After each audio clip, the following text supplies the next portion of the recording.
আৰম্ভ কৰিছো যদিও সংবাদকৰ্মীসকল আজি অকমান কথা নাপাতিব কথাটো নাপাতিব আজি ৰাইজৰ দলৰ আহ্বানত বিৰোধী দলসমূহৰ এখন বৈঠক অনুষ্ঠিত হৈছিল জুবিন গাৰ্গৰ হত্যাৰ বিষয়টো আলোচনা কৰিবৰ কাৰণে আৰু সেই হত্যাৰ বিষয়টো আলোচনা কৰিবলৈ ৰাইজৰ দলে আহ্বান কৰা সভাখনত উপস্থিত আছিল কংগ্ৰেছ দল অসম জাতীয় পৰিষদ CPIM CPI অসম জাতীয় দল NCP তৃণমূল কংগ্ৰেছ আম আদমি পাৰ্টি APSLC মানে জনশক্তি কাঠাৰ আমাৰ হেৰিয়াৰ কাৰ্বি আংলঙৰ পূৰ্বাঞ্চলীয় লোক পৰিষদ CPI ML RJD forward block তাৰপাছত সোণোৱাল কছাৰী জাতীয় গণমঞ্চ তাৰপাছত শিৱসেনা আৰু জনজাগৰণ মঞ্চ সৰ্বমুঠ 16টা ৰাজনৈতিক দল ইয়াত উপস্থিত আছিলে আৰু 16টা ৰাজনৈতিক দলে উপস্থিত থাকি যিকেইটা আজি সিদ্ধান্ত গ্ৰহণ কৰিছে আমি সেই সিদ্ধান্তকেইটা সেই প্ৰস্তাৱকেইটা আপোনালোকৰ সন্মুখত পোনে পোনে পাঠ কৰি দিব খুজিছো 1 নম্বৰ প্ৰস্তাৱ প্ৰাণৰ শিল্পী গণকণ্ঠ অসমীয়া জাতিৰ হিয়াৰ আমঠু জুবিন গাৰ্গৰ 19 ছেপ্টেম্বৰ 2025 তাৰিখে ছিংগাপুৰত হোৱা অকাল মৃত্যুৰ বিৰোধী দলসমূহৰ সৰ্বদলীয় সভাই আজি গভীৰ শোক প্ৰকাশ কৰে আৰু মৃতকৰ সদ্গতিৰ কাৰণে 1 মিনিট সময় মৌন প্ৰাৰ্থনা জনাই শোকসন্তপ্ত জুবিন গাৰ্গৰ লগতে তেওঁৰ পৰিয়ালক জুবিন গাৰ্গৰ পৰিয়ালৰ লগতে সমগ্ৰ অসমৰ পৰিয়ালৰ প্ৰতি সমবেদনা জ্ঞাপন কৰে দ্বিতীয় প্ৰস্তাৱটো আছিলে জুবিন গাৰ্গৰ হত্যাৰ আঁৰৰ সমগ্ৰ ঘটনাৱলী জুবিন গাৰ্গৰ হত্যাৰ আঁৰৰ সমগ্ৰ ঘটনাৱলী হত্যাৰ আঁৰৰ সমগ্ৰ ঘটনাৱলীৰ গুৱাহাটী উচ্চ ন্যায়ালয়ৰ নিৰীক্ষণত তদন্ত কৰিবলৈ আৰু ক্ষিপ্ৰতাৰে সম্পন্ন কৰিবলৈ আজিৰ সভাই চৰকাৰৰ ওচৰত দাবী জনায় মই এইটো ক্লিয়াৰিফাই কৰি দিছো আগতে আমি ৰাইজৰ দলেও CBI তদন্তৰ কথা কৈছিলো বেলেগ বেলেগ তদন্তৰ কথা কৈছিলে কিন্তু আজিৰ সভাত আমি যেটো সিদ্ধান্ত লৈছো যে গুৱাহাটী উচ্চ ন্যায়ালয়ৰ নিৰীক্ষণত ক্ষিপ্ৰতাৰে এই তদন্ত সম্পন্ন হ'ব লাগে আমাৰ প্ৰস্তাৱটো গুৱাহাটী উচ্চ ন্যায়ালয় নিৰীক্ষণত বা তদাৰকে প্ৰস্তাৱ নম্বৰ 3 জুবিন গাৰ্গৰ মৃত্যুৰ প্ৰকৃত ৰহস্য উদ্ঘাটন নোহোৱা পৰ্যন্ত বিৰোধী দলসমূহে ক্ৰান্ত নহয় আৰু ঐক্যবদ্ধভাৱে এই দলসমূহে ন্যায় বিচাৰি একেলগে আগবাঢ়ি যাব বিৰোধী দলসমূহে এখন চিঠি সন্মিলিতভাৱে গুৱাহাটী উচ্চ ন্যায়ালয়ৰ মুখ্য ন্যায়াধীশলৈ প্ৰেৰণ কৰিবলৈ সিদ্ধান্ত গ্ৰহণ কৰে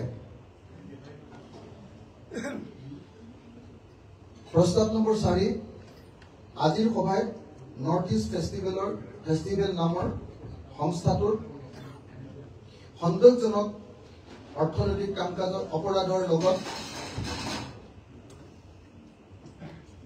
সন্দেহযুক্ত অৰ্থনৈতিক অপৰাধক পুংখানুপুংখ তদন্ত কৰিবলৈ দাবী জনাবলৈ সিদ্ধান্ত গ্ৰহণ কৰে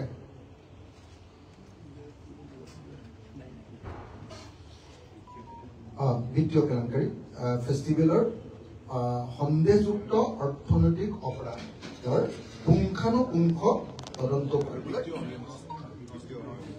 মানে অৰ্থনৈতিক অপৰাধ আৰু বিত্তীয় কেলেংকাৰী বিত্তীয় অনিয়মৰ পুংখানুপুংখ তদন্ত কৰিবলৈ দাবী জনায় প্ৰস্তাৱ নম্বৰ 5 জুবিন গাৰ্গৰ মৃত্যুৰ ন্যায় বিচাৰি জুবিন গাৰ্গৰ হত্যাৰ ন্যায় বিচাৰি ৰাজপথত আন্দোলন কৰা সকল যিসকলক চৰকাৰে ইতিমধ্যে বিভিন্ন আইনৰ অধীনত গ্ৰেপ্তাৰ কৰি জেল হাজতলৈ প্ৰেৰণ কৰিছে প্ৰত্যেকজন তেনে জেল হাজতত থকা লোকক অতি শীঘ্ৰে বিনা চৰ্তে মুক্তি দিবৰ কাৰণেও আজিৰ সৰ্বদলীয় সভাই দাবী উত্থাপন কৰে। এইটো 5 নম্বৰ। 6 নম্বৰ, আজিৰ সভাই প্ৰস্তাৱ গ্ৰহণ কৰে যে বিৰোধী দলসমূহে একেলগে মৃত্যুৰ ক্ষিপ্ৰ আৰু নিৰপেক্ষ তদন্ত বিচাৰি হত্যাৰ আজিৰ সভাই প্ৰস্তাৱ গ্ৰহণ কৰে যে বিৰোধী দলসমূহে জুবিন গাৰ্গৰ হত্যাৰ ক্ষিপ্ৰ আৰু নিৰপেক্ষ তদন্ত বিচাৰি একেলগে এখন স্মাৰক পত্ৰ মাননীয় ৰাজ্যপাল মহোদয় আৰু ভাৰতবৰ্ষৰ মহামহিম ৰাষ্ট্ৰপতি মহোদয়ক সাক্ষাৎ কৰি প্ৰদান কৰাৰ ব্যৱস্থা গ্ৰহণ কৰিব। আমি ৰাজ্যপাল আৰু ৰাষ্ট্ৰপতিক সাক্ষাৎ কৰাৰ সিদ্ধান্ত লৈছোঁ। আজিৰ সভাই প্ৰস্তাৱ গ্ৰহণ কৰে যে জনতাৰ শিল্পী জুবিন গাৰ্গৰ সৃষ্টিৰাজি আৰু আদৰ্শ যুগমীয়া কৰি ৰাখিবলৈ নৱম আৰু দশম শ্ৰেণীৰ পাঠ্যক্ৰমত জুবিন গাৰ্গ নামেৰে এটা চিলেবাছ প্ৰৱৰ্তন কৰিবলৈ চৰকাৰৰ ওচৰত দাবী উত্থাপন কৰে।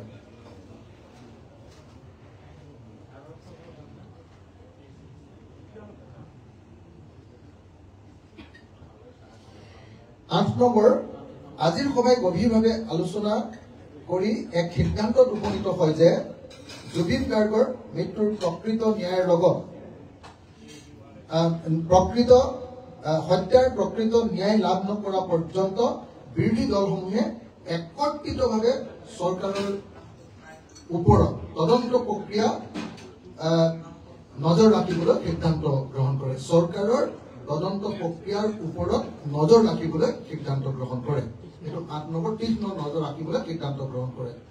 9 নম্বৰ, আজিৰ সভাই প্ৰস্তাৱ গ্ৰহণ কৰে যে জুবিন গাৰ্গৰ হত্যাৰ তদন্ত প্ৰক্ৰিয়া ত্বৰান্বিত কৰিবলৈ চৰকাৰখনে ল'বলগীয়া প্ৰতিটো ব্যৱস্থাতে চৰকাৰখনে স্বচ্ছতা প্ৰদৰ্শন কৰক আৰু অসমবাসীক আশ্বস্ত কৰিব পৰাকৈ প্ৰতিটো নিৰপেক্ষ পদক্ষেপৰ বিষয়ে প্ৰতিদিনে অসমবাসীক সম্ভেদ দিয়ক আৰু জুবিন গাৰ্গৰ পৰিয়ালৰ দাবী অনুসৰি তৎকালীনভাৱে প্ৰযোজ্য হোৱাকৈ ফাষ্ট ট্ৰেক আদালতৰ জৰিয়তে বিচাৰ প্ৰক্ৰিয়া সম্পন্ন কৰিবলৈ আজিৰ সভাই দাবী উত্থাপন কৰে।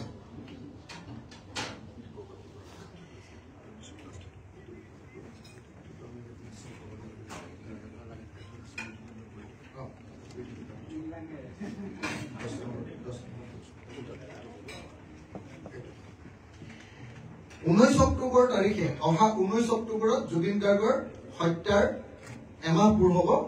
সেইদিনা জুবিন গাৰ্গৰ হত্যাৰ এটা মাহ সম্পূৰ্ণ হোৱাৰ দিনা সন্মিলিতভাৱে এক শ্ৰদ্ধাঞ্জলি অনুষ্ঠান অনুষ্ঠিত কৰিবলৈ আৰু অসমৰ শিল্পী সমাজৰ লগতে সমগ্ৰ অসমবাসীক এই শ্ৰদ্ধাঞ্জলি অনুষ্ঠানত অংশগ্ৰহণ কৰিবলৈ আহ্বান জনাবলৈ আজিৰ সভাই প্ৰস্তাৱ গ্ৰহণ কৰে।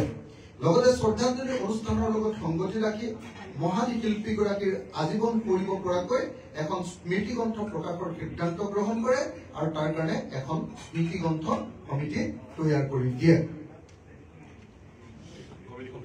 কমিটিখন পাঠ কৰি দিম নেকি? কমিটিখনত আছে বেদব্ৰত বৰা কংগ্ৰেছ দলৰ, সুপ্ৰকাশ তালুকদাৰ CPIM-ৰ, অলোক নাথ ৰাইজৰ দলৰ, চিত্ৰৰঞ্জন বসুমতাৰী অসম জাতীয় পৰিষদৰ, পংকজ দাস CPI-ML-ৰ আৰু কৌৰসিং টিমু তেওঁলোকক আমাৰ APHLC আৰু ৰুদ্ৰাংকুৰ হাজৰিকা আপৰ। ঠিক আছে, এইখিনি হৈ গ'ল। তাৰ পাছত 11 নম্বৰ প্ৰস্তাৱ, জুবিন গাৰ্গৰ হত্যাৰ তদন্ত অগ্ৰগতি সম্পৰ্কে অৱগত কৰিবলৈ চৰকাৰে অনতি বিলম্বে এখন সৰ্বদলীয় সভাৰ আহ্বান কৰিব লাগে বুলি আমি দাবী উত্থাপন কৰোঁ। সৰ্বদলীয় সভা লাগে এইকেইটাই। আৰু লাষ্ট 12 নম্বৰ প্ৰস্তাৱটো আছিলে যে জুবিন গাৰ্গৰ চিন্তা আৰু মতাদৰ্শ আৰু তেখেতৰ সপোন অনুসৰি ভাৰত চৰকাৰে অসমত কা বলবৎ কৰা সিদ্ধান্তৰ পৰা আঁতৰি আহিব লাগে আৰু অসমৰ কাৰণে কা বলবৎ নকৰাৰ সিদ্ধান্ত গ্ৰহণ কৰিব লাগে। জয় অসম। তো এইকেইটা কৈ গ'ল। তাৰ পাছত আৰু এটা লাষ্টত আছিলে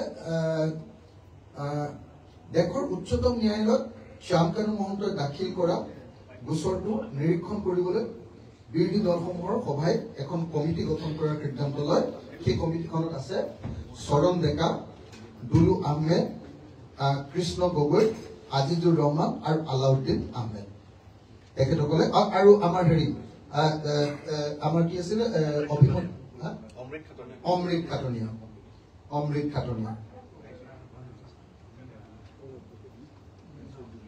আটাইকেইজনে এডভোকেট হয়। আটাইবিলাকে এই সিদ্ধান্ত আমি 13টা প্ৰস্তাৱ, সৰ্বমুঠ 13টা প্ৰস্তাৱ গ্ৰহণ কৰিছো। আৰু এই 13টা প্ৰস্তাৱ অনুসৰি অহা 19 তাৰিখৰ দিনা আমি গুৱাহাটীত এখন বিশাল শ্ৰদ্ধাঞ্জলি সভা অনুষ্ঠিত কৰিম। এই কথাটো আপোনালোকক জনালো। এইখিনি কথাই আমাৰ জনাবলগীয়া আছিলে।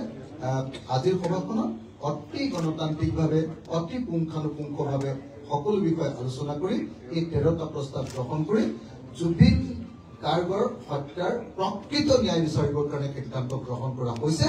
আৰু 16টা বিৰোধী ৰাজনৈতিক দলে ঐক্যবদ্ধভাৱে আগবাঢ়ি যাবলৈ সিদ্ধান্ত গ্ৰহণ কৰিছে।